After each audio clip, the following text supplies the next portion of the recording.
9 мамыр ұлы жеңіс күні.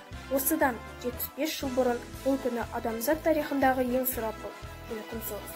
Ұлы Отан соғысы аяқталды. Айбынды білек, жеңістеріне сенімді, ыстық жүректерімен, қайрат күштерімен кешегі жігіттер бүгінгі өнегелі аталарымыздың арқасында 1945 жылдың 9 мамыр күні ұлы мейрам жаудың жеңіліп, соғысты жеңіспен аяқтадық.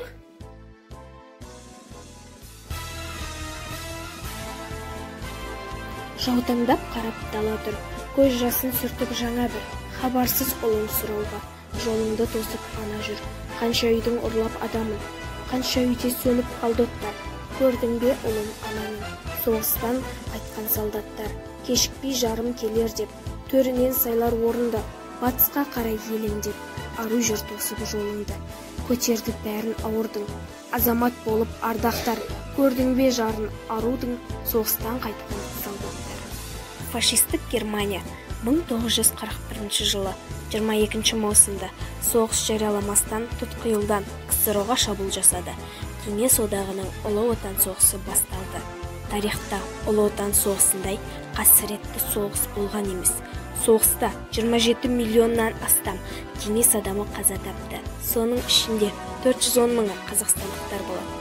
Қазақстанның Ұлы Отан соғысына 12 атқыштар дивизиясы, 7 атқыштар дивизиясы, 4 атты әскер дивизиясы, 50 жеке полк батальондары жасақталып, майданға аттандырылды.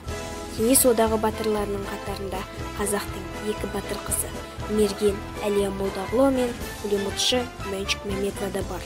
Ұлы Отан соғысы 1945 жылы 8 мамырда Берлин түбіндегі Карлсхорста Кеңес одағы, Америка құрама штаттары, Ұлыбритания, Франция алдында фашистік Германия өзінің жеңілгендігі жөнінде актіге қол қоюмен аяқталды. Қазақстан территориясында жасақталған әскери құрылымдар соғыстың алғашқы күндерінен бастап жаумен ерлікпен шайқасты. Москва бағытындағы негізгі жолдардың бірі Волоколамск тас жолын қорғауда Алматыда жабдықталған 316 атқыштар дивизиясы генерал-майор Панфиловтың басшылығымен теңдесі жоқ ерлік танытты. 9 мамыр жеңіс күні ретінде танылды.